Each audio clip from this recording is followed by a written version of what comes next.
You're standing in ancient Japan during the Heian period.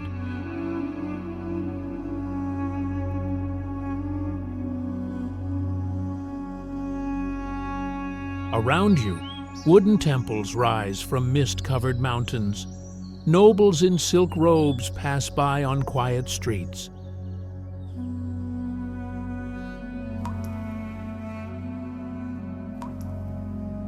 Samurai warriors practice with their swords in temple courtyards. This is a time when emperors ruled from golden palaces, when Buddhism shaped daily life, and when the warrior class began their climb to power. For nearly 400 years, Japan transformed from a land of peaceful courts to a nation where samurai would soon control everything.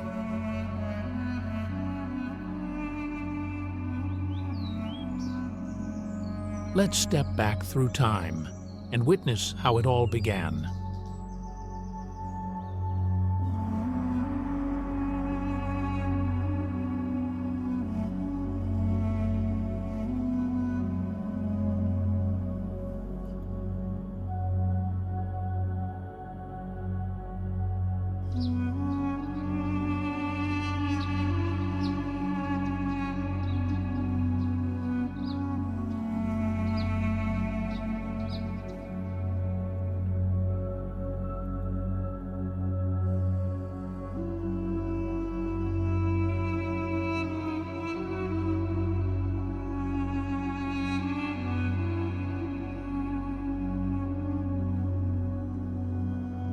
The Heian period marked a turning point in Japanese history. The capital moved to Heian-kyo, now called Kyoto, in 794. For centuries, this city served as the heart of Japanese culture and power. Noble families like the Fujiwara controlled the emperor from behind the scenes. Buddhism spread across the land. Building temples on sacred mountains, art and literature flourished in the imperial court. But outside the capital, local warriors gained strength. These samurai protected noble estates and fought clan wars. By 1185, their power grew so strong that the age of the warrior had truly arrived. You stand at the massive wooden gates of Heian-kyo, the capital of ancient Japan. The gates tower above you, their dark wood weathered by decades of rain and sun. Red pillars frame the entrance, and the curved roof sweeps upward at the corners.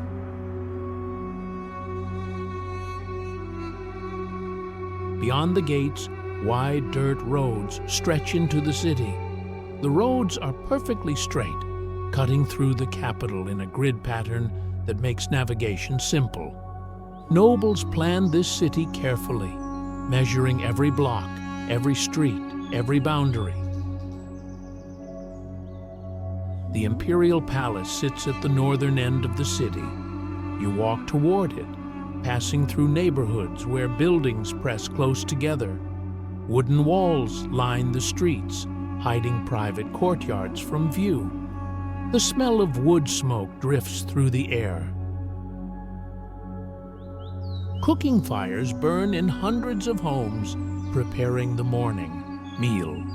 Occasionally, you catch the scent of incense, the kind burned at household shrines. As you approach the palace compound, the buildings grow larger and more refined. The palace walls stretch high, painted white with red accents along the beams. Tall gates mark the entrances, guarded by men in simple armor. These guards stand still, watching everyone who passes. Their presence is quiet, but constant.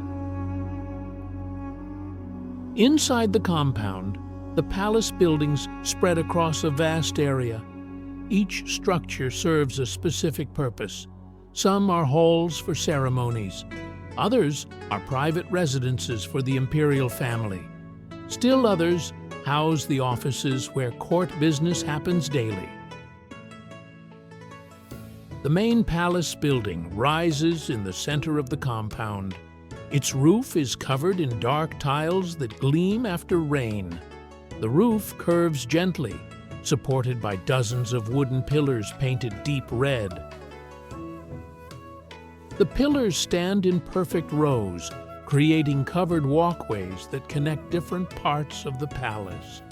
You walk along one of these walkways, your feet making soft sounds on the wooden floor. The floor is polished smooth from years of use. Through open doorways, you see rooms with tatami floors. The tatami mats are woven from rice straw, giving each room a faint grassy smell. Sliding doors covered in white paper separate the spaces. Sunlight filters through the paper, creating a soft glow inside. The rooms are mostly empty of furniture. A few low tables sit here and there. Cushions rest on the floor for sitting. The simplicity is intentional. Court nobles value clean spaces and minimal decoration. In the gardens between buildings, you see carefully placed rocks and pruned trees. The gardens are not wild or overgrown. Every element has been positioned with thought. A small pine tree grows near a cluster of smooth stones. A path of flat rocks leads across a patch of white gravel. Water flows through a narrow channel, directed by carved stone guides. The sound of moving water is constant but gentle. Nobles move through the palace grounds in small groups. The men wear layers of silk robes in dark colors. The women wear even more layers, their robes flowing behind them as they walk. The colors of women's robes are carefully chosen. Some wear deep purple. Others wear shades of green or blue. The outer layer often contrasts with the inner layers, creating patterns of color at the sleeves and hem. These nobles walk slowly, never rushing. Their conversations are quiet, conducted in low voices. You notice how the nobles interact with each other. They bow when they meet, the depth of the bow showing their relative status. Higher-ranking nobles receive deeper bows. Equals bow to the same depth. The bowing happens smoothly, part of every greeting and farewell. No one questions it or thinks about it. This is simply how things work at court. Servants move through the palace as well, though they stay to the edges of walkways and move more quickly than nobles.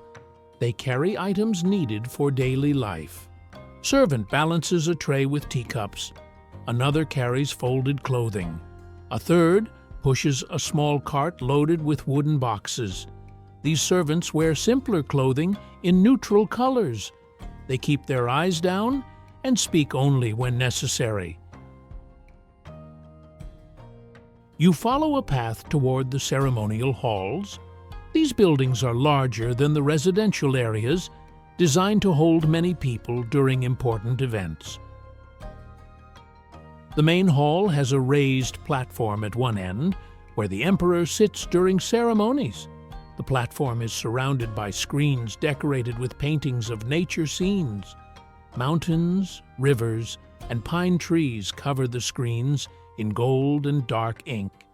The paintings catch the light from hanging lanterns, making the gold shimmer. Outside the ceremonial halls, open courtyards provide space for large gatherings. Courtyards are covered in white gravel that crunches underfoot. During ceremonies, nobles fill these spaces, arranged by rank and family. Musicians perform from a raised platform. Dancers move in precise patterns, their movements rehearsed for months. These ceremonies mark important dates in the calendar. They celebrate the changing seasons, honor the ancestors, and reinforce the emperor's connection to the land. Leaving the palace compound, you enter the temple districts that surround it. Buddhist temples have spread throughout Heian-kyo over the decades. Some temples are small, serving a single neighborhood. Others are massive complexes with multiple buildings and large populations of monks. You approach one of the larger temples, walking through its main gate. The gate has guardian statues on either side, fierce figures meant to protect the sacred ground. Inside the temple grounds, the atmosphere changes. The noise of the city fades. Trees provide shade, and the air feels cooler.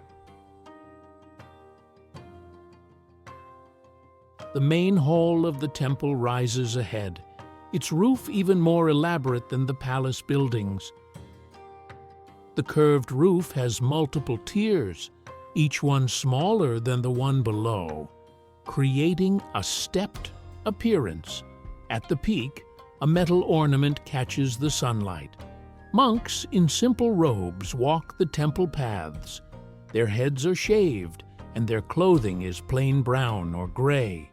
They move with purpose, going about their daily tasks. Some carry buckets of water for cleaning. Others sweep the paths with bamboo brooms. A few sit in meditation inside open halls, their eyes half closed, their breathing slow and steady. The temple's main hall is open at the front, allowing visitors to see inside. A large Buddha statue sits at the center, surrounded by offerings.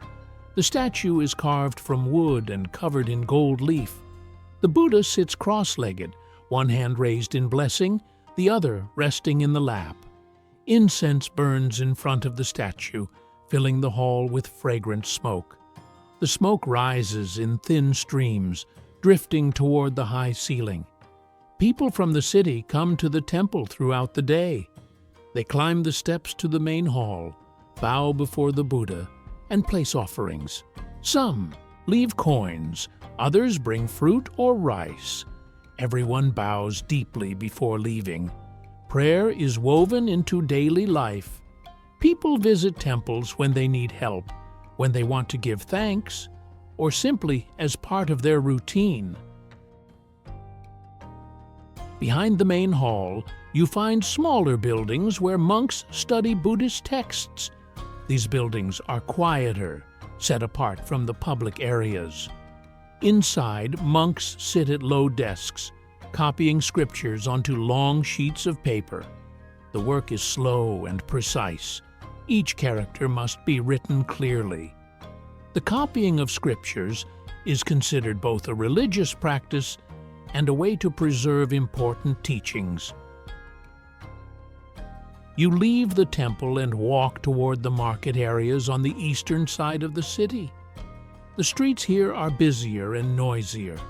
Wooden stalls line both sides of the road, their fronts open to display goods. Merchants call out to passers-by, announcing what they have for sale. The calls overlap, creating a constant hum of voices. At one stall, a merchant sells rice in large baskets. The rice is white and clean, ready for cooking. At another stall, dried fish hang from racks, preserved with salt. The fish smell strongly of the sea, even though the ocean is far from here. Other stalls offer vegetables, fresh from farms outside the city. Radishes, leafy greens, and mushrooms are piled in neat rows. Cloth merchants display their goods on low tables. Bolts of fabric in various colors are stacked high. Some fabrics are plain hemp, suitable for everyday clothing. Others are silk, dyed in rich colors, meant for those who can afford luxury. Customers examine the cloth carefully, running their hands over the material to judge its quality. Money changes hands constantly in the market. Some transactions use coins, small round pieces of metal with square holes in the center. Other transactions involve barter, trading one good for another without money involved. A farmer might trade vegetables for cloth. A fishmonger might exchange dried fish for rice. The system is flexible based on need and negotiation.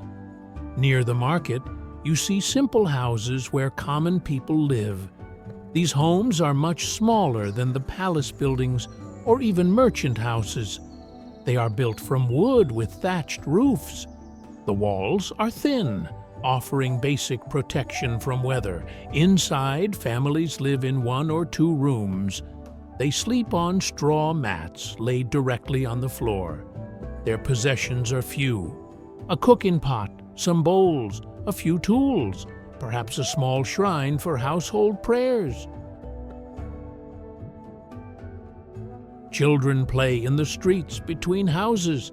They run and shout, chasing each other in games. Their clothing is simple and worn. Many go barefoot, their feet tough from constant walking on dirt and stone.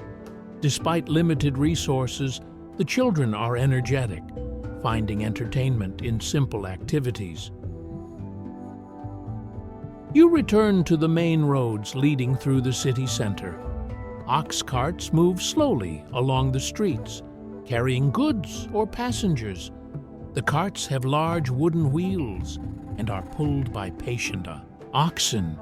The animals move at a steady pace, untroubled by the activity around them. Nobles sometimes travel by ox cart, hidden behind curtains that hang from the cart's frame. This gives them privacy as they move through public spaces. As afternoon arrives, the city's rhythm continues. Court nobles conduct their business at the palace. Monks maintain their temples and lead prayers. Merchants sell their goods in the markets. Farmers bring fresh produce from the countryside.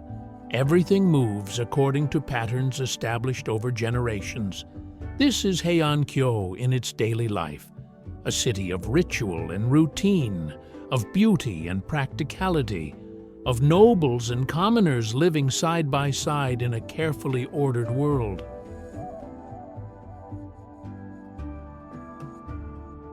You leave the capital behind and begin climbing into the mountains northeast of Heian-kyo.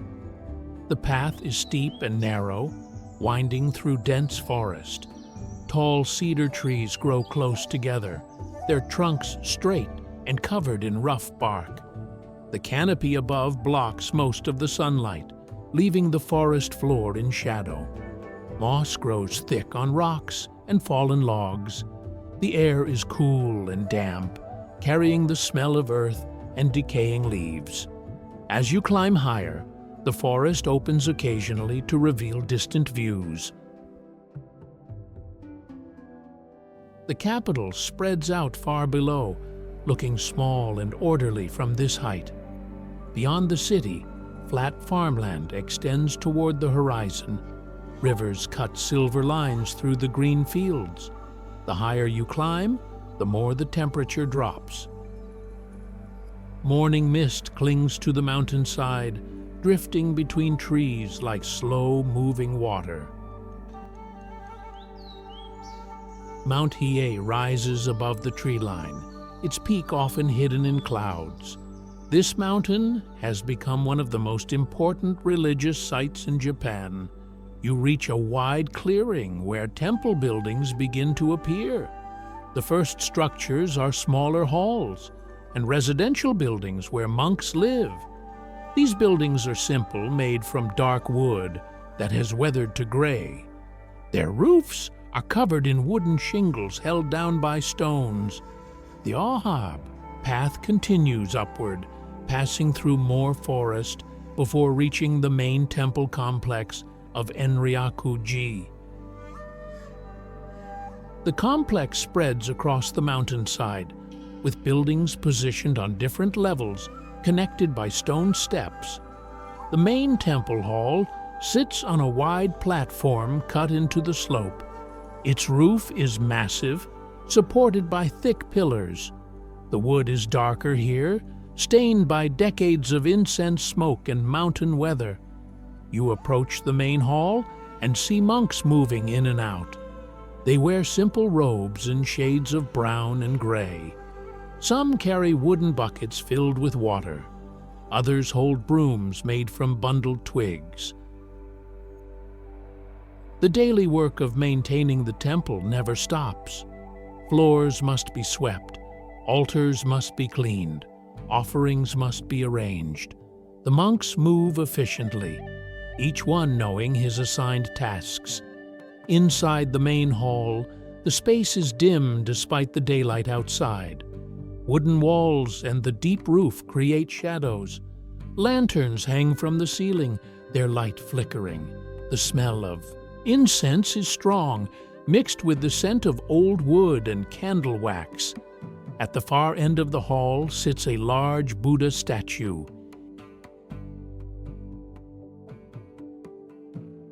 Its surface darkened by years of smoke. Monks sit in rows on the floor, chanting prayers. Their voices blend together into a steady rhythm that fills the hall.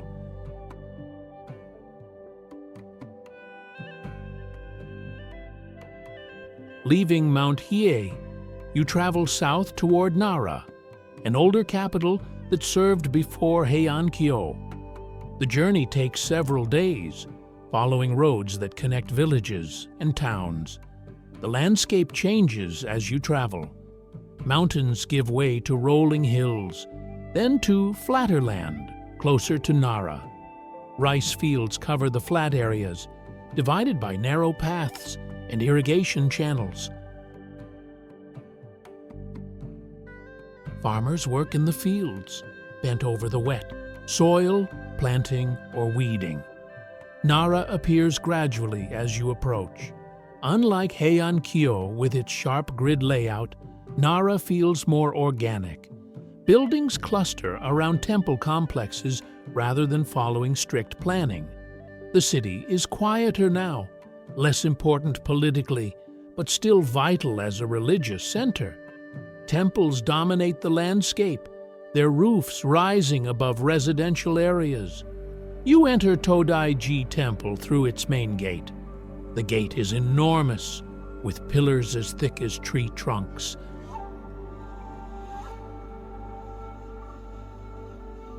Guardian statues stand inside the gate, carved from wood and painted in fierce colors. Their eyes stare down at everyone who enters. Beyond the gate, a wide courtyard leads to the main hall. The courtyard is covered in gravel that crunches with each step. The hall that houses the Great Buddha is the largest wooden building you have ever seen. Its roof seems to float above the ground, held up by countless red pillars. The building is so large that it creates its own weather inside. On cold mornings, mist forms near the ceiling. The entrance is wide open, allowing anyone to see inside even from a distance. You walk closer and enter the hall.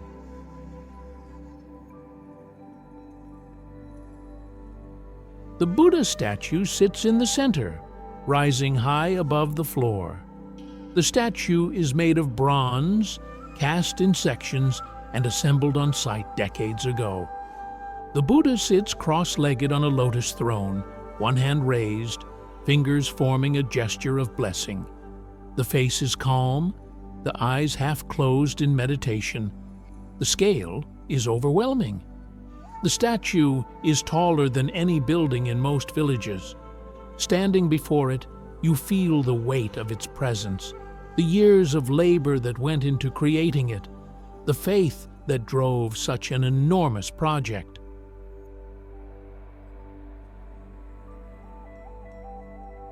Monks maintain the hall constantly.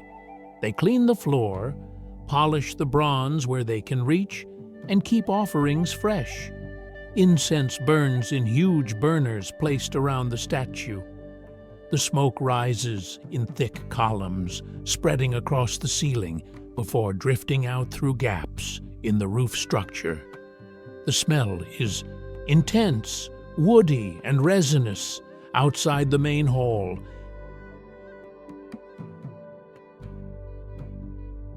Deer wander freely through the temple grounds. These deer are considered sacred, protected by the temple. They have lost their fear of humans over generations. They approach visitors, expecting food. Some people bring treats for them. The deer wait patiently, their dark eyes watching. They bow their heads to receive offerings, a behavior that has developed through years of interaction with pilgrims. You follow a path through the temple grounds that leads to other buildings. Smaller halls house different Buddhist figures. Pagodas rise at intervals, their multiple roofs stacked in perfect symmetry.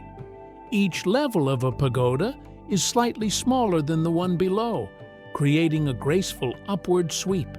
The pagodas serve as markers, visible from across the city, reminding everyone of the temple's presence.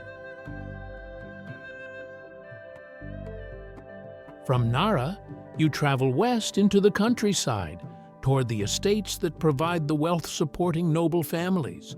The road follows Araya, River Valley, passing through villages where farming families live.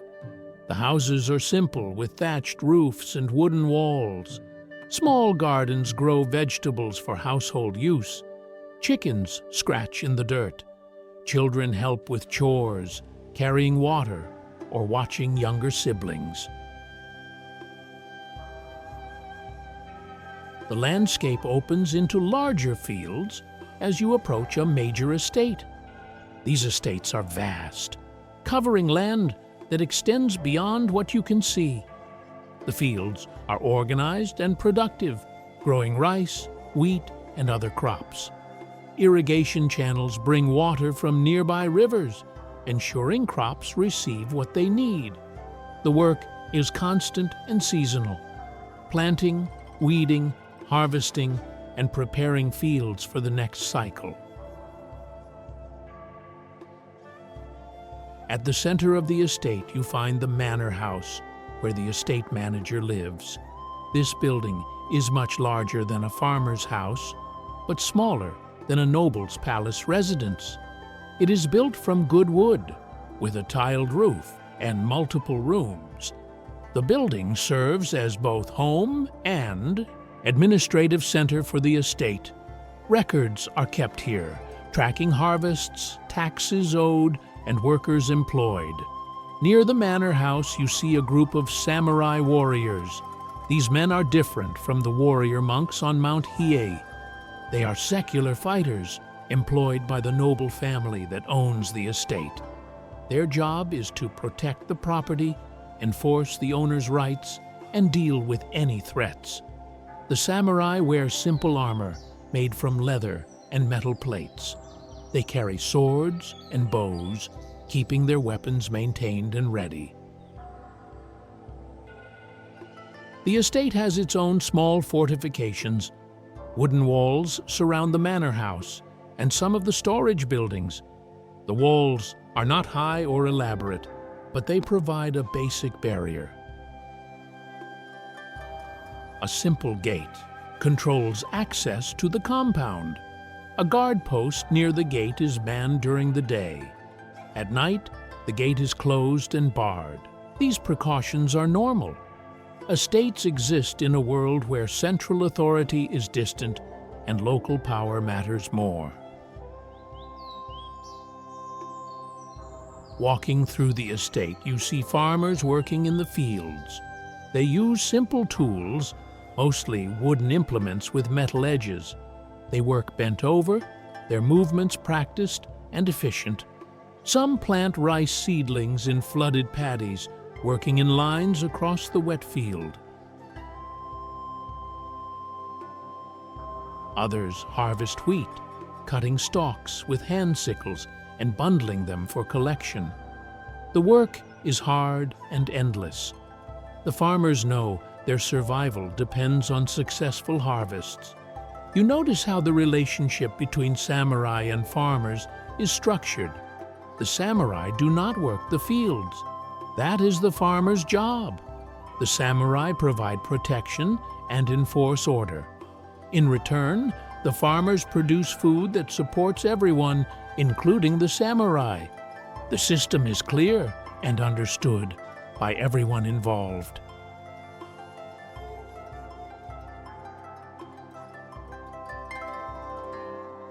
Each group has its role.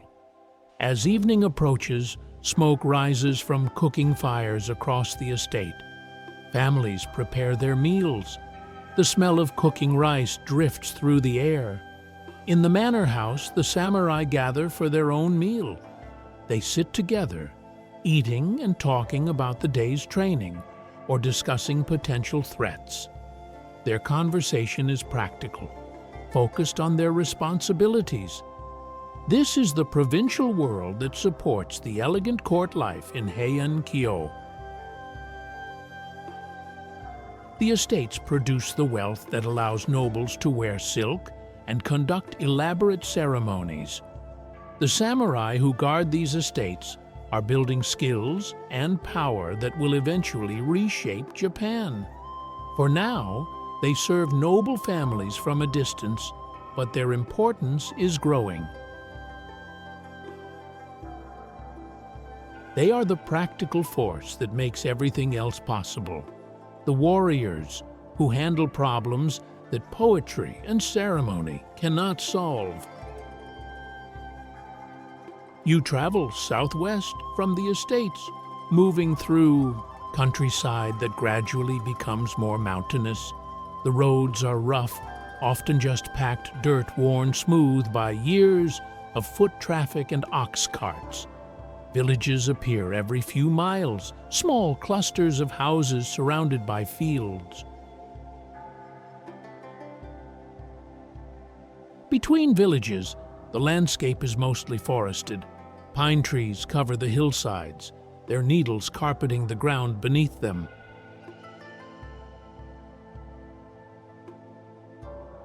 After several days of travel, Mt Fuji comes into view. At first, it appears as a distant shape on the horizon, barely distinguishable from clouds. As you continue walking, the mountain grows larger and more defined. Its shape is almost perfect, a cone rising from the surrounding land with smooth, even slopes. The peak is white with snow that never completely melts, even during the warmest months.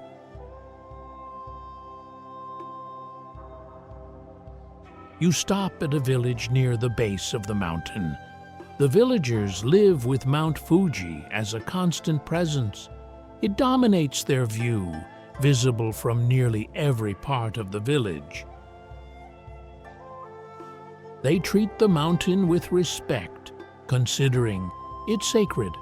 Small shrines sit at the edge of the village, facing the mountain.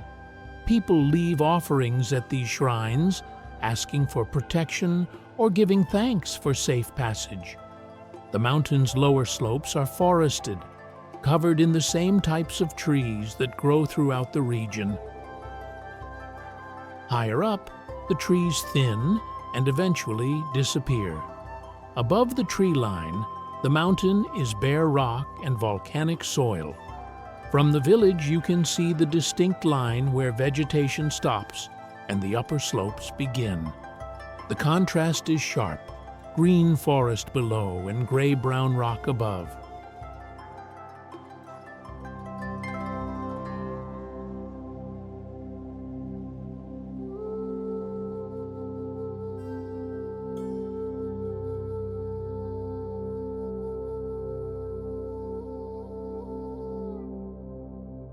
Pilgrims come to climb Mt Fuji, especially during summer when the weather is most favorable. You see a group preparing to begin their ascent. They wear simple traveling clothes and carry walking staffs. Some have small packs with food and water. They gather at a shrine at the base of the mountain, offering prayers before starting their climb. The climb takes more than a day. Pilgrims must be prepared for cold. temperatures, and thin air as they go higher. You watch as the pilgrims begin their journey up the mountain. They follow a well-worn path that zigzags up the lower slopes. The path is not paved, just bare earth marked by thousands of feet over many years. The pilgrims move slowly, pacing themselves for the long climb ahead. They stop frequently to rest and look back at the expanding view below them. From the village you turn south and travel toward the Kumano region, a mountainous area known for its ancient pilgrimage routes. The journey takes many days, following rivers and mountain passes.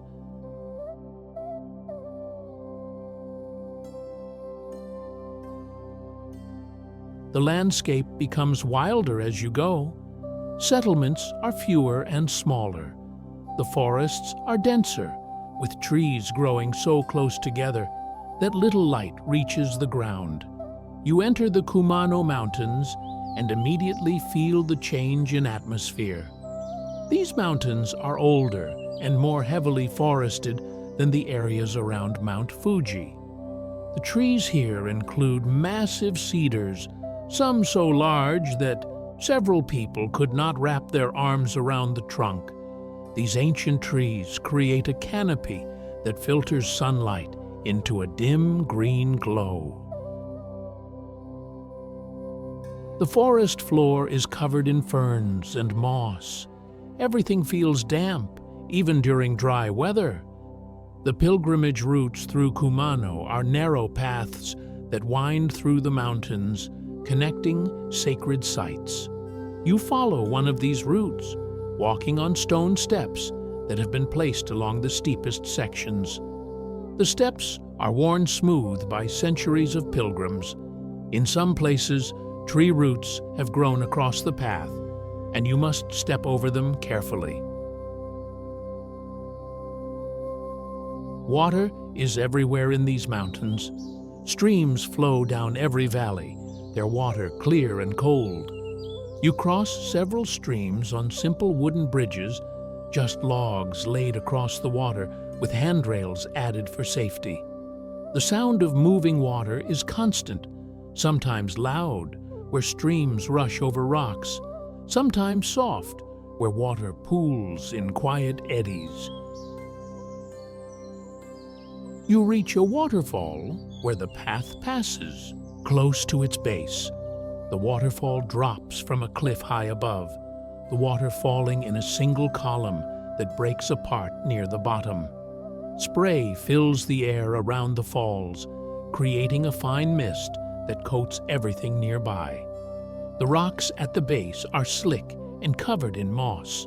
A small shrine sits near the waterfall, built into a natural alcove in the rock. Pilgrims stop here to pray and leave offerings. The path continues deeper into the mountains.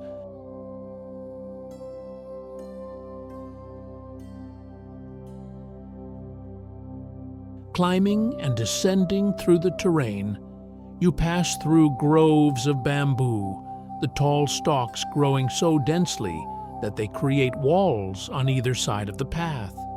The bamboo makes soft clicking sounds when wind moves through it. In other areas, the path follows ridgelines with steep drops on either side. Through gaps in the trees, you see other mountain ranges stretching into the distance, layer after layer of forested peaks. Shrines appear along the route, some small and simple, others more elaborate. Each shrine marks a significant point on the pilgrimage.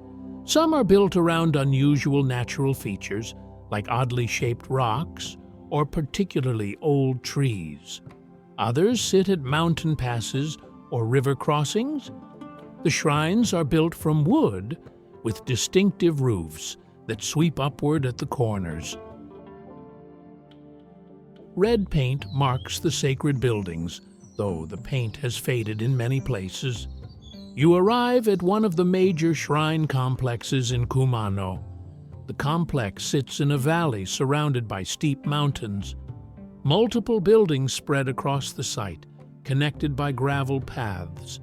The main shrine building is larger than the others, elevated on a platform with wide steps leading up to it. The roof is made from thick layers of cypress bark, giving it a golden brown color. Ropes hang across the front of the shrine, and white paper strips attached to the ropes flutter in the breeze. Pilgrims fill the shrine grounds. Some have walked for weeks to reach this place. They wash their hands and mouths at a stone basin fed by a spring before approaching the shrine. They stand before the building, bow deeply, clap their hands twice to call the attention of the spirits, then bow again. Some leave offerings, placing coins in a wooden box or hanging written prayers from designated boards. Priests maintain the shrine, conducting ceremonies and caring for the buildings. They wear white robes and tall black hats that distinguish them from ordinary people. The priests move through the grounds performing their duties, sweeping paths, preparing offerings for the spirits, and leading prayer rituals. Their presence is constant, but quiet, like the shrine itself. You leave the mountains and travel toward the coast, following rivers that flow south and west. The terrain becomes gentler as you descend from the high peaks. The forests open up, allowing more sunlight through.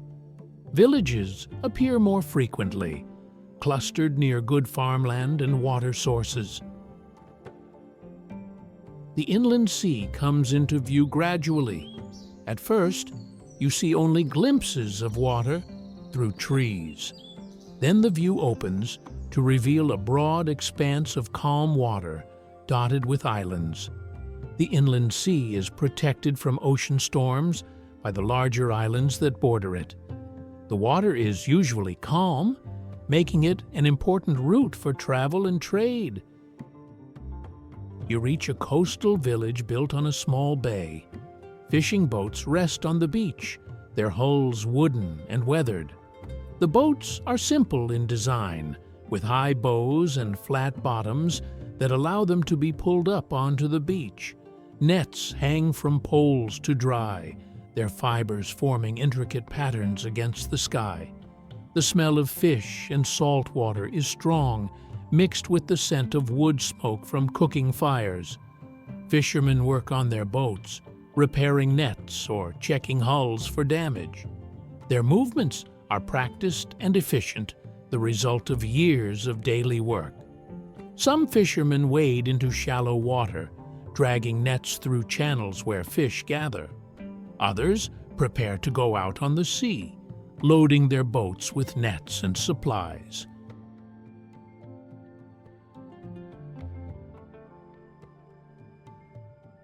Small islands are visible offshore, some just rocky outcrops, others large enough to support trees and vegetation. The water between the shore and the islands is clear enough to see the bottom in shallow areas.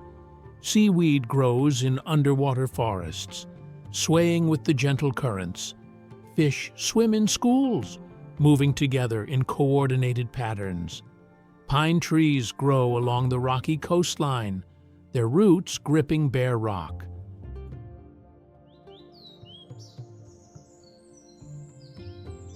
The trees are shaped by constant wind, their branches reaching inland away from the sea. Some trees grow at angles, leaning away from the prevailing winds. Despite the harsh conditions, these coastal pines are strong and long-lived. You walk along the shore, following a path that stays close to the water. The path connects several small villages, allowing people to travel between settlements without boats. In some places, the path runs along narrow beaches of coarse sand mixed with small stones. In other places, it climbs over rocky headlands where waves crash against the base of cliffs below. At one headland, you stop to watch the sea. The water extends to the horizon, broken only by distant islands. The surface reflects the sky, shifting between blue and gray as clouds pass overhead. Waves arrive in steady rhythm, building offshore and breaking against the rocks. The sound is constant, a background noise that people who live here no longer notice.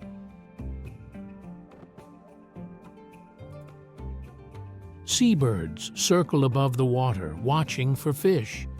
When they spot prey, they dive straight down, entering the water with barely a splash.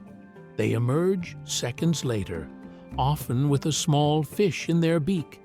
The birds rest on rocks between fishing, preening their feathers to maintain waterproofing. You continue along the coast, passing through several more villages. Each village is similar, built around fishing and small-scale farming. Houses sit close together, their backs to the prevailing winds. Boats line the beaches. Nets and fishing equipment are stored in small sheds near the water. Gardens grow, vegetables between houses, taking advantage of every bit of available flat ground. At a larger town, you see evidence of trade activity. Boats arrive from other parts of the inland sea, carrying goods from distant regions. Some boats bring salt, others carry pottery or cloth. Local merchants examine the goods and negotiate prices. Successful trades result in cargo being unloaded and carried to storage buildings. The trade is constant, connecting different parts of the region through networks of boats and merchants.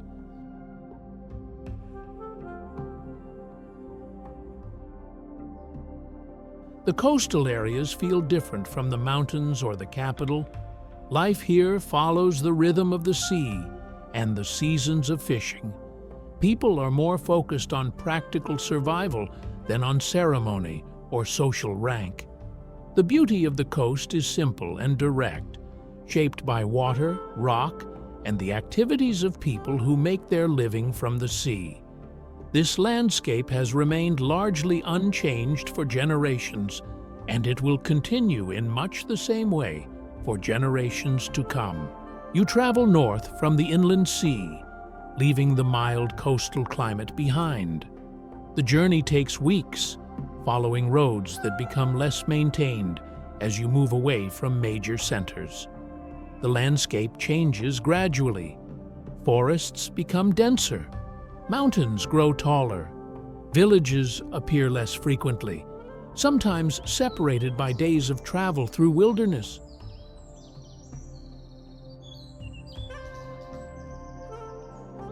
The northern regions feel remote, far from the control of the capital. The climate is harsher here, with longer winters and heavier snow. Houses are built differently, with steeper roofs to shed snow and thicker walls for insulation. People dress in heavier clothing, layering multiple garments to stay warm. You arrive in Hiraizumi, a town that sits in a river valley surrounded by mountains. Despite its distance from Heian-kyo, Hiraizumi has grown wealthy and powerful. The Fujiwara family branch that controls this region has built impressive structures that rival anything in the capital. Their wealth comes from gold mines in the nearby mountains and from control of trade routes through the north. The first thing you notice about Hiraizumi is how well planned it appears. Wide streets run through the town in organized patterns. Large estates occupy blocks near the center, surrounded by walls that mark their boundaries. Beyond the estates, smaller houses cluster together, home to merchants, craftsmen, and workers who support the ruling family. You approach the main temple complex, a collection of buildings that demonstrate the wealth concentrated here. The temple grounds spread across a hillside overlooking the river. Multiple halls stand at different levels, connected by covered walkways and stone steps. The buildings are constructed from fine wood, with roofs that gleam with gold decoration. The gold is real, not paint, applied in thin sheets to roof tiles and ornamental fittings.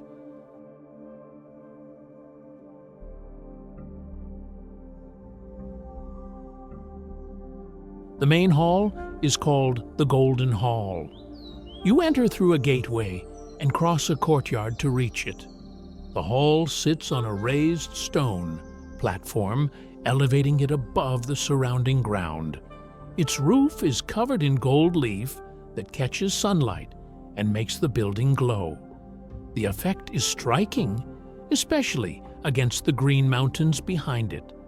Inside the Golden Hall, the decoration is elaborate. Gold leaf covers pillars and ceiling beams. Buddhist statues line the walls, each one carefully carved and painted.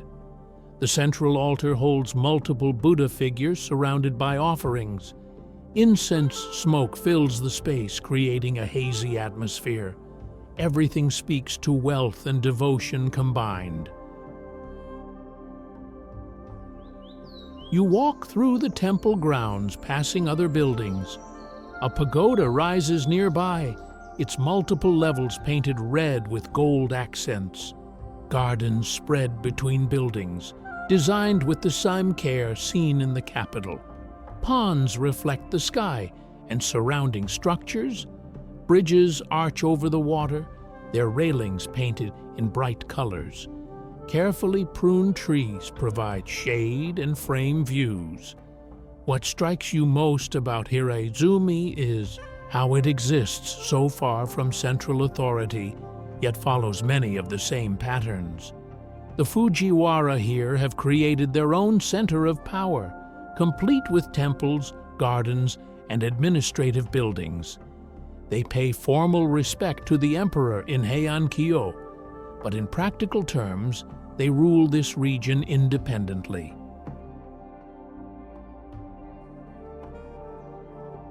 You leave Hiraizumi and travel into the mountains that surround it. The paths here are rough, often just trails marked by occasional use. You climb steadily, moving through forests of pine and cedar. The air grows cooler as elevation increases. Snow appears on the ground even though it is summer in the lowlands. You reach a mountain fortress built on a strategic hilltop. This is one of many such fortresses scattered through the northern mountains. Local warrior families have constructed these strongholds to protect their territories and control important passes. The fortress is simple compared to the temples of Hiraizumi, but it is built for function rather than beauty. The Ma fortress consists of wooden walls surrounding a central compound. The walls are made from logs set vertically into the ground, their tops sharpened to points. Watchtowers stand at the corners, providing views of approaching paths.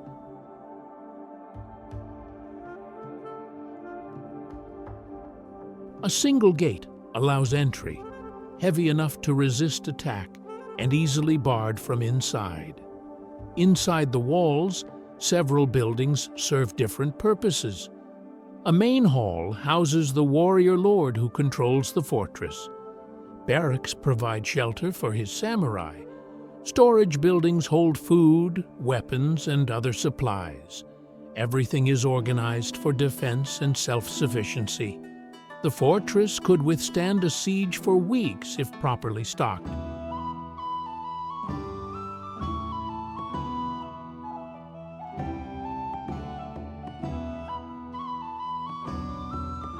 You observe samurai training in an open area within the compound. These warriors are hardened by the northern climate and constant border conflicts. They practice with serious intensity, knowing their skills will be tested regularly. Some work with swords, their movements sharp and precise. Others practice archery, shooting at targets set up against the inner wall. The samurai here wear practical armor suited to mountain warfare. Leather and metal plates are laced together to allow movement while providing protection. Their helmets are simple, designed to deflect blows rather than impress with decoration. Every piece of equipment is maintained carefully, cleaned after use, and stored properly.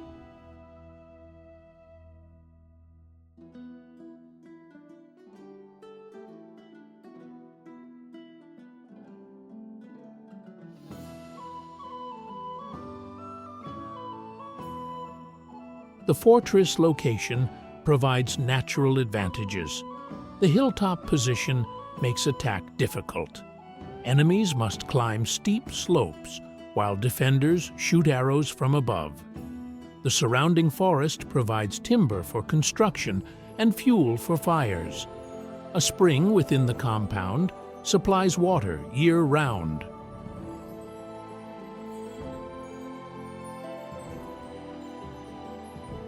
The fortress is positioned to control a mountain pass, forcing travelers to either pay for passage or find another route. You leave the fortress and follow paths deeper into remote areas.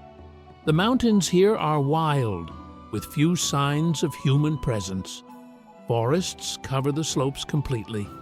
Rivers cut through valleys, their water fast and cold from mountain snowmelt.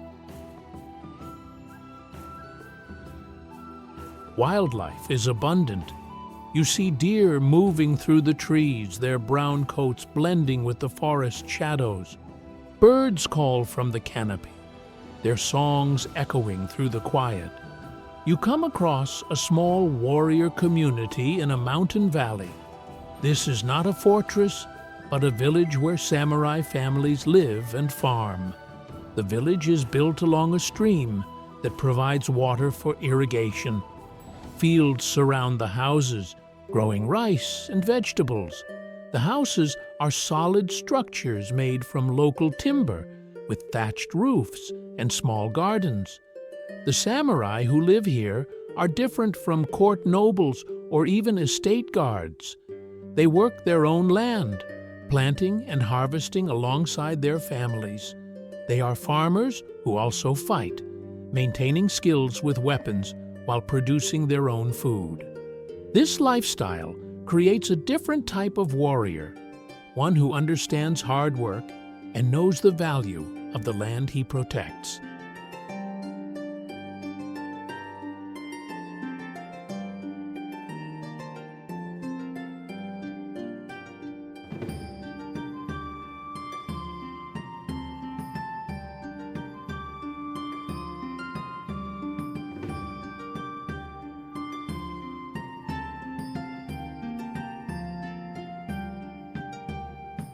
The village follows seasonal rhythms that combine farming and military readiness. During planting and harvest seasons, most effort goes toward agriculture. Fields must be prepared, seeds planted, crops tended, and harvests gathered. Between these busy periods, warriors have more time for training and for dealing with conflicts that arise with neighboring groups. Geographic barriers create natural territories in these mountains. Rivers mark boundaries between valleys. Mountain ridges separate different regions.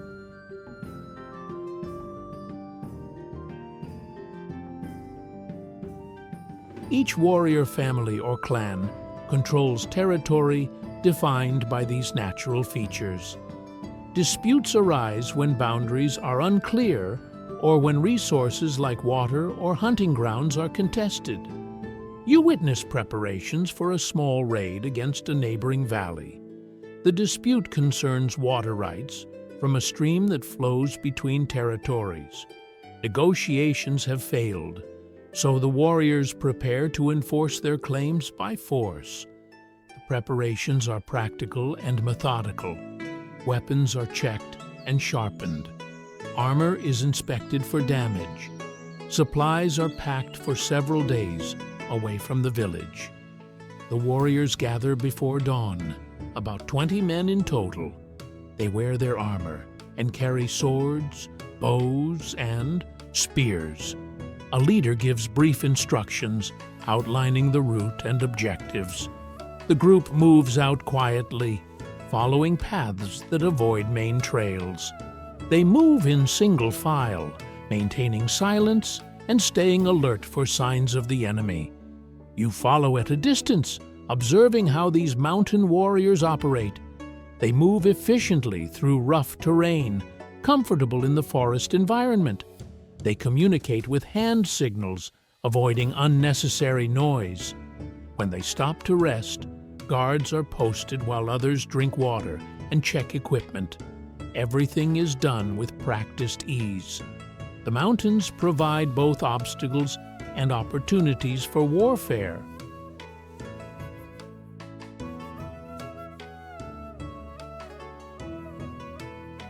Narrow valleys can be easily defended, but also create choke points where small forces can be ambushed. Dense forest provides cover for movement, but also limits visibility. Weather changes quickly, with fog rolling in without warning and rain making paths treacherous. Warriors who know the terrain have significant advantages over outsiders. Observe how the village defends itself. Though not a fortress, the village has basic fortifications. A wooden palisade surrounds the core buildings with gates that can be closed at night or during threats. Watchers are posted on high ground with clear views of approach routes. The stream that provides water flows through the defended area, ensuring supply during sieges. Life in these remote communities is harder than in the capital or even on provincial estates. Resources are limited. Winters are long and cold. Isolation means help is not available during emergencies. Yet the people here maintain their independence, preferring freedom to the security that comes from submitting to distant authorities. The warrior families take pride in their self-sufficiency. They grow their own food, build their own houses, and settle their own disputes. They owe formal loyalty to higher authorities, but function with practical independence. This independence is creating a class of warriors who are tough, skilled, and confident in their abilities. As you prepare to leave the northern mountains, you reflect on what you have seen. Hiraizumi demonstrates how wealth and culture can flourish far from the capital when local power is strong. The mountain fortresses show how geography shapes military strategy and settlement patterns. The warrior villages reveal a lifestyle that combines farming with fighting, creating samurai who are both practical and dangerous.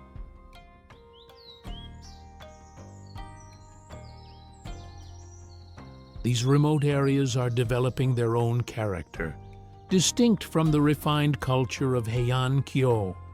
The warriors here are building traditions and skills that will eventually challenge central authority. For now, they remain nominally loyal to the emperor and the court nobles. But the balance of power is slowly shifting, moving from those who write poetry to those who wield swords. You travel southwest toward the narrow strait where the final battle between the Taira and Minamoto clans will take place. The journey takes you through western Japan, following the inland sea coast.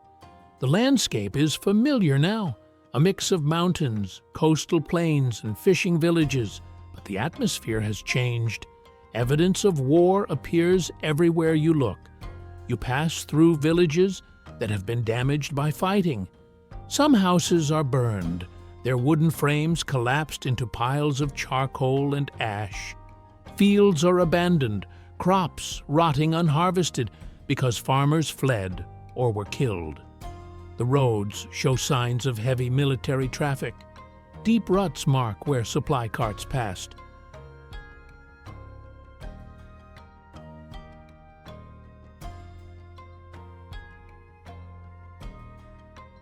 Discarded equipment litters the roadsides, broken weapons, and torn pieces of armor left behind. In villages that remain occupied, you see both civilians and warriors. The warriors wear armor marked with different clan symbols, identifying which side they serve. The Taira use red banners and flags. The Minamoto use white. These colors appear on armor, on weapons, even painted on shields. The visual distinction helps warriors identify friend from enemy during the chaos of battle. You reach the coast near Dan no Ura, the strait that separates the main island from a smaller island to the west. The strait is narrow, only a few hundred meters across at its tightest point. Strong currents flow through the channel, changing direction with the tides. The water can be calm 1 hour and violently turbulent the next. Local fishermen know to respect these currents. Many have been caught by sudden changes and swept away.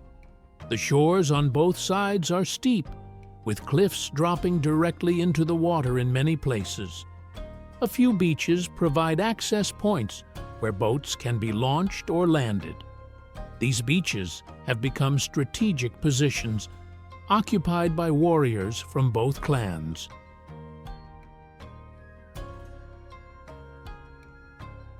You see camps set up on the higher ground above the beaches, with tents and temporary shelters spreading across the hillsides. The strait itself is beautiful, despite the coming violence. The water reflects the sky, turning from blue to gray to silver as clouds pass overhead.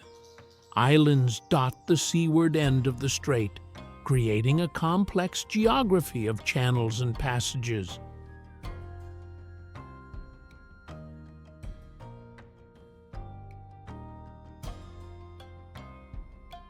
Seabirds circle above the water, diving for fish that gather in the currents. The natural beauty continues regardless of human conflicts. You climb to higher ground to get a better view of the entire strait. From this elevation, you can see both shores and the water between them. The strategic importance of the location is clear. Whoever controls this strait controls ship traffic between different parts of the inland sea. The currents make navigation challenging, but also create opportunities for those who understand them. Camps cover the hillsides on both sides of the strait. Smoke rises from hundreds of cooking fires. Warriors move through the camps in groups, organized by clan and unit. Horses are corralled in makeshift pens. Supply carts are parked in long rows. Everything is being gathered for the decisive battle that will end years of civil war.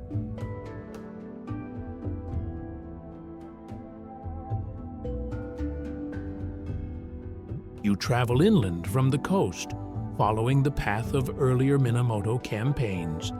These campaigns involved fighting through mountain passes and river valleys. Using terrain to advantage against larger Taira forces, the routes show evidence of past battles.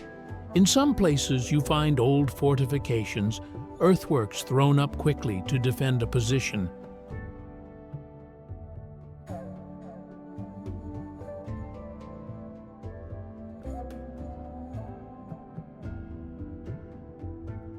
In others, you see burial mounds where fallen warriors were laid to rest. Mountain passes were key points in these campaigns. A small force positioned in a pass could hold off much larger numbers. The passes are narrow, often just wide enough for single-file travel. Cliffs rise on both sides, limiting movement to the path itself.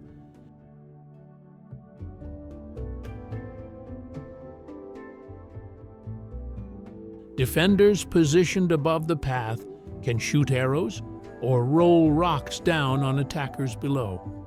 You climb one of these passes, following the same route Minamoto forces used. The path is steep and tiring. At the top, you find the remains of defensive positions. Rocks are piled into rough walls. Shallow trenches were dug to provide cover.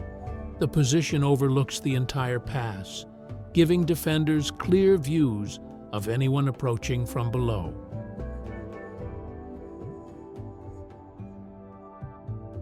From the pass, you can see across a valley to other mountain ranges beyond.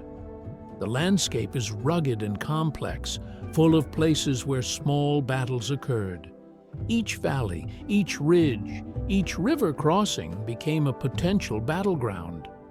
The campaigns were not single large battles, but series of smaller engagements spread across the terrain. You descend into a valley where a significant battle took place. The valley floor is relatively flat, bordered by steep slopes on both sides. A river runs through the middle, its water shallow enough to cross in most places.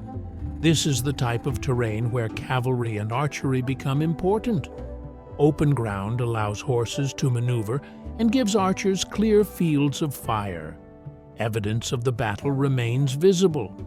The earth is disturbed in places where temporary fortifications stood.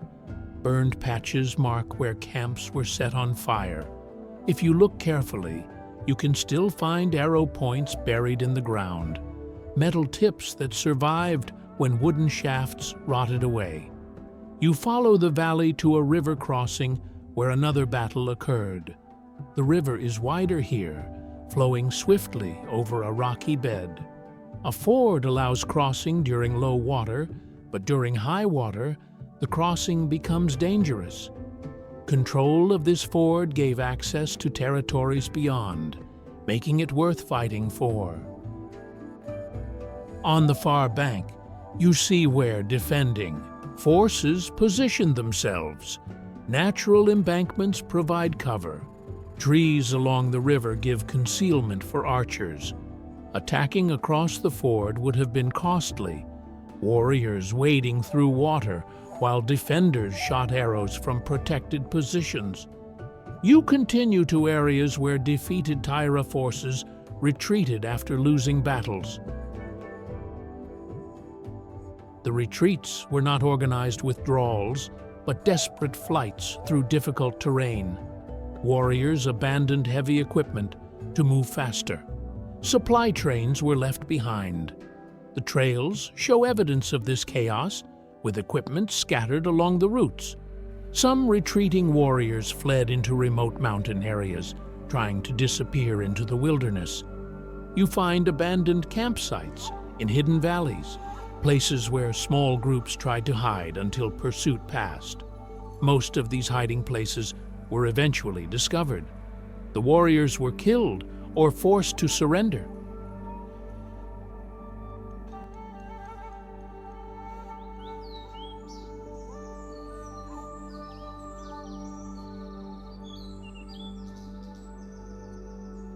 You travel to Kamakura, the coastal town that became the Minamoto power base.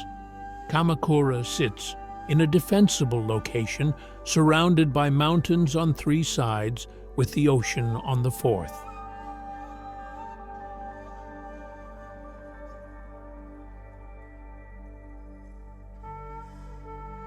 Access is limited to a few passes through the mountains, making the town easy to defend against attack.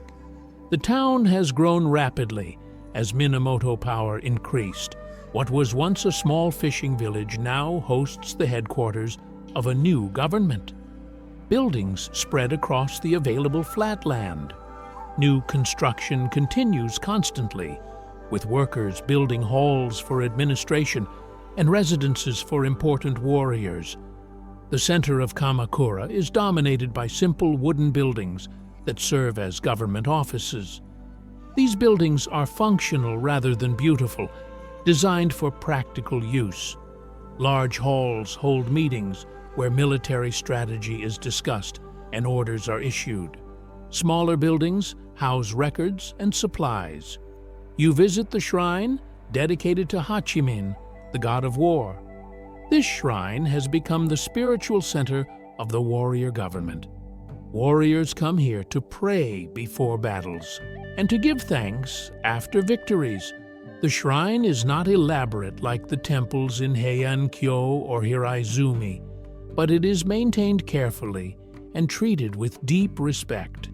The shrine buildings are made from unpainted wood that has weathered to gray.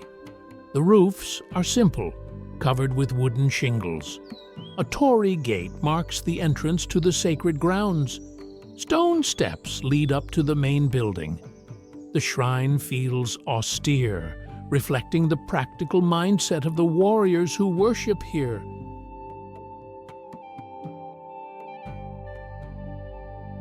Training grounds spread across open areas near Kamakura. Warriors practice constantly, maintaining skills and preparing for continued conflicts. Archery ranges are set up with targets at various distances. Areas are marked out for mounted combat practice. Wrestlers grapple in sandy pits. The training is serious and intensive, creating warriors who are highly skilled and disciplined. You observe a group of young warriors being instructed by veterans. The veterans demonstrate techniques, then watch as students attempt to copy them. Corrections are made immediately, adjusting stance, grip, or movement. The teaching is direct and focused on practical effectiveness rather than style or tradition. Horses are an important part of the military culture developing in Kamakura. The warriors here have adopted cavalry tactics that prove effective in open terrain. The horses are relatively small but sturdy, bred for endurance and sure footing. Warriors practice mounted archery, shooting at targets while riding at full gallop. The skill required is considerable, managing the horse while aiming and shooting accurately.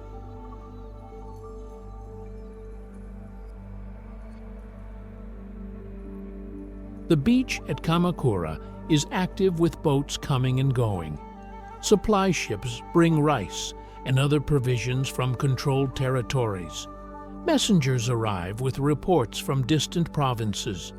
Warriors embark on ships heading to battles or patrol assignments.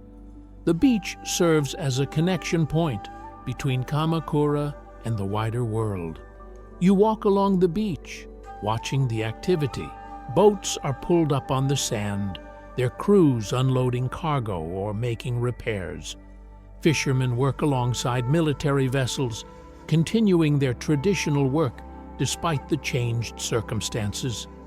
The ocean continues its rhythm regardless of human activities, waves rolling in steadily, tides rising and falling on their eternal schedule.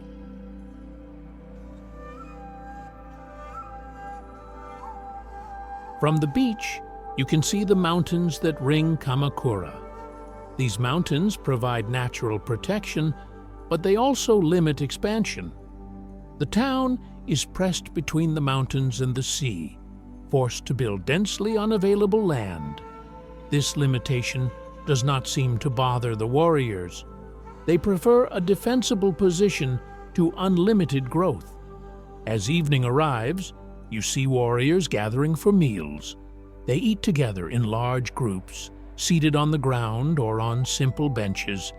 The food is basic: rice and vegetables with occasional fish or meat. There is no elaborate ceremony or formal serving. Warriors fill their bowls and eat quickly, discussing the day's training or upcoming assignments.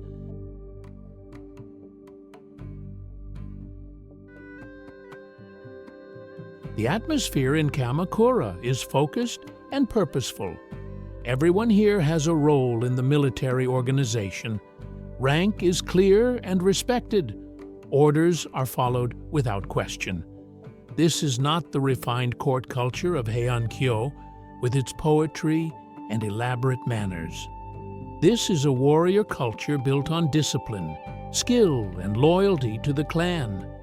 You reflect on how far you have come from the elegant palaces and temples of the capital.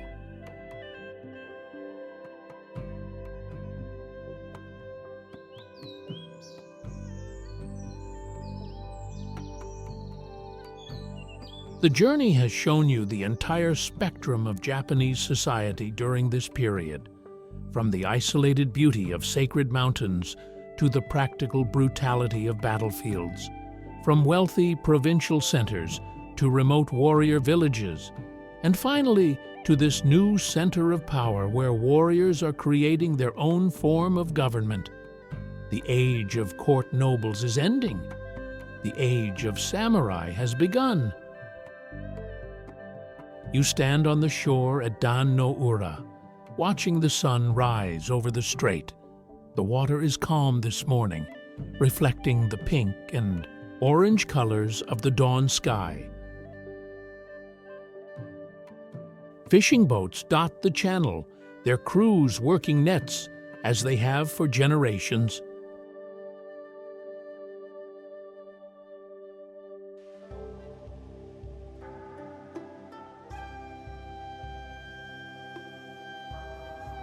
You turn away from the strait and begin the journey back toward the interior. The war is over, but its effects spread across the entire country. The landscape you travel through shows the cost of years of conflict. Villages are smaller than before, their populations reduced by fighting and disease. Fields that were once productive now grow wild, uncultivated, because there are not enough farmers to work them. You pass through areas where battles occurred, marked now only by overgrown earthworks and occasional artifacts found in the soil. Nature is reclaiming these sites quickly. Grass and small trees grow over defensive walls. Rivers have shifted course, eroding away fortifications built on their banks. In a few more generations, most physical evidence will disappear completely. Some villages are being rebuilt, showing signs of recovery. New houses are going up, their wood fresh and unpainted.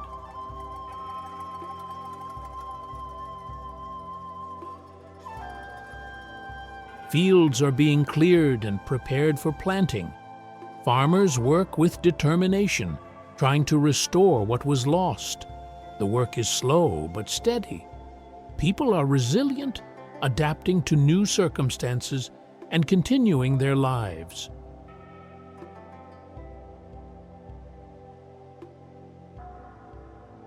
You climb into the mountains, following paths that warrior bands used during their campaigns. The mountains remain largely unchanged by the war. Trees continue growing, rivers keep flowing. Wildlife moves through the forest as it always has. The natural world was briefly disrupted by human conflict, but returns to its patterns quickly. At a mountain pass, you stop to rest and look back at the landscape below. From this height, you can see across valleys and ridges to distant mountains. The view is vast and beautiful, unchanged for thousands of years. The wars that seemed so important to humans barely registered in the larger context of these ancient mountains.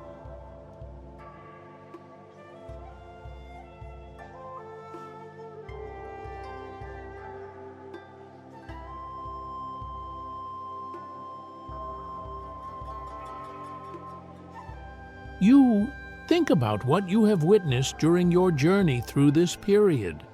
You saw the refined culture of Heian-kyo, where nobles spent their time writing poetry and conducting elaborate ceremonies. You visited sacred mountains, where monks devoted themselves to religious practice. You traveled to remote northern regions, where local lords built their own centers of power.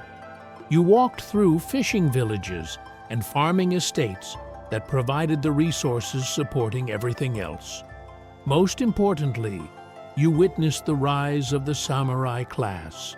These warriors started as guards on provincial estates, protecting the property and interests of noble families. Over time, they gained skill, confidence, and power. They learned to organize themselves into effective fighting forces. They developed loyalty to their clans and leaders rather than to distant imperial authority. The samurai discovered that military power could override formal authority. A warrior with an army could enforce his will, regardless of what court nobles or religious institutions wanted. This realization changed everything. The elegant court culture of the Heian period depended on everyone accepting the established social order. Once that acceptance broke down, the system could not defend itself. The Genpei War demonstrated the complete shift of power from court to warriors. The imperial family became symbolic rather than actual rulers. Real power now rested with whoever commanded the strongest military forces.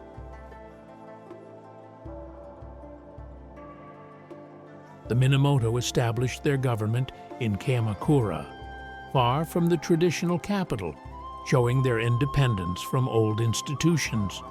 You descend from the mountains and travel toward Kyoto, the city that was once the center of everything.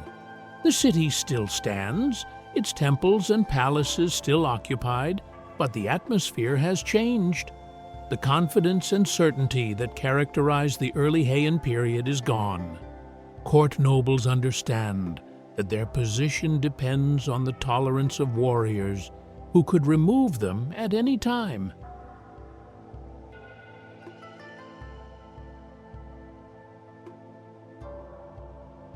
You walk through the familiar streets of the capital, seeing them with new understanding. The beautiful gardens and elegant buildings represent a culture that no longer controls its own destiny. The nobles still write poetry and practice calligraphy.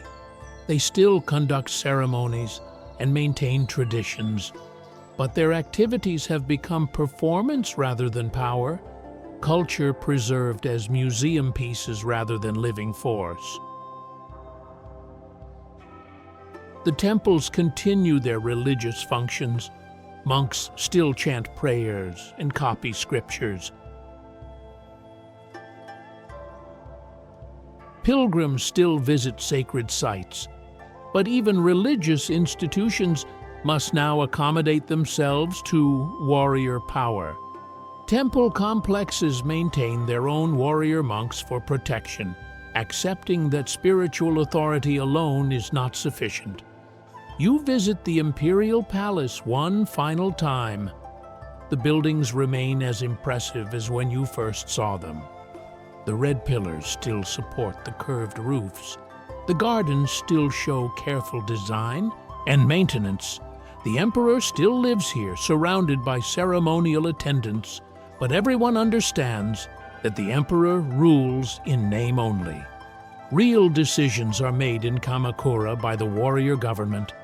This transition from court rule to warrior rule happened gradually over the centuries you have traveled through. It was not a single event, but a long process of power shifting from one class to another. The samurai did not suddenly appear and seize control. They grew in importance slowly, taking on more responsibilities, gaining more independence, building their own networks of loyalty and obligation. The geography of Japan played a role in this transition. The mountainous terrain created natural divisions between regions. Central authority from the capital could not reach into remote areas effectively. Local power mattered more than distant commands. Warriors who understood the land and controlled it directly had advantages over court nobles who knew only ceremonies and paperwork. The values of warrior culture proved more effective than court refinement in a time of conflict.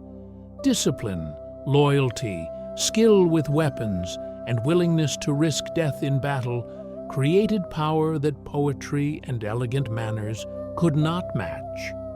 When the two cultures clashed, the outcome was inevitable. Warriors won because they were willing and able to use force.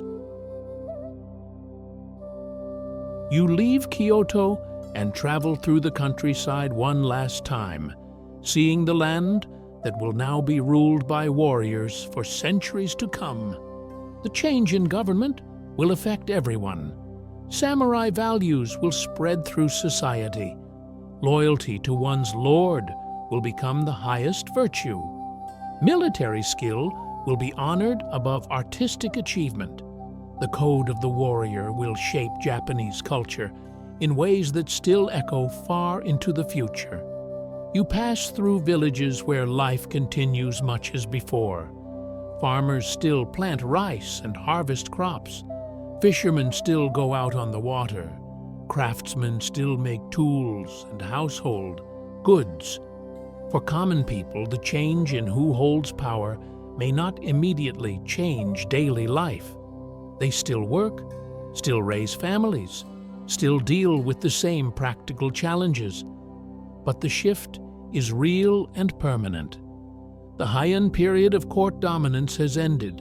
The age of the samurai has begun. Japan will be ruled by warriors for more than 600 years. The elegant culture of poetry and ceremony will continue, but always in the shadow of military power. The sword will outrank the poem. The armor will matter more than the silk robe.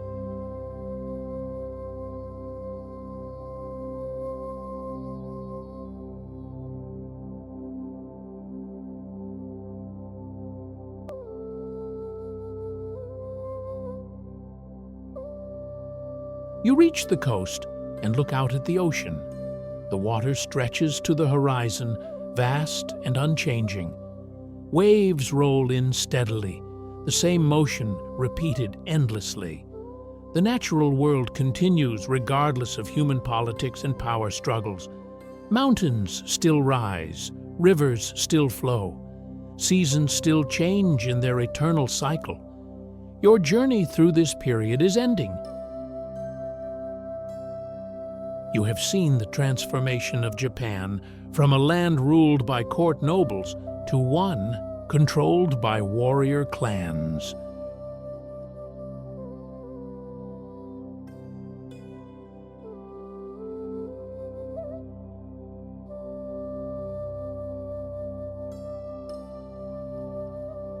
You witnessed the rise of the samurai from estate guards to rulers of the nation.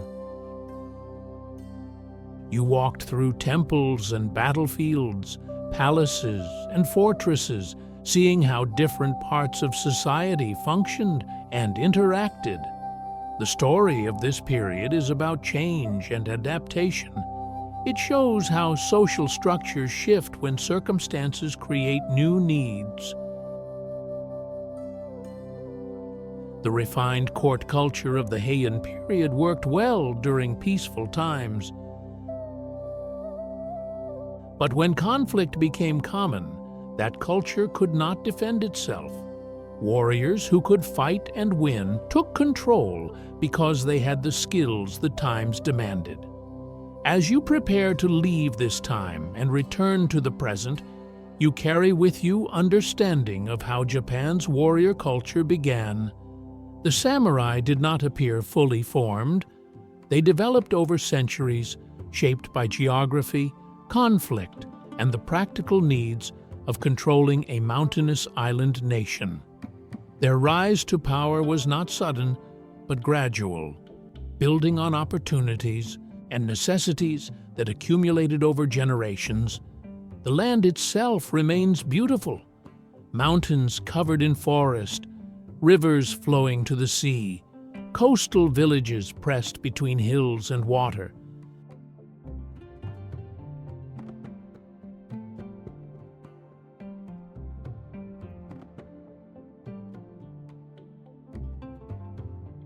This landscape witnessed the entire transformation you have followed. It will continue long after the events you observed have faded into history. The mountains will stand, the rivers will flow, and people will continue living on these islands, adapting to whatever circumstances come next,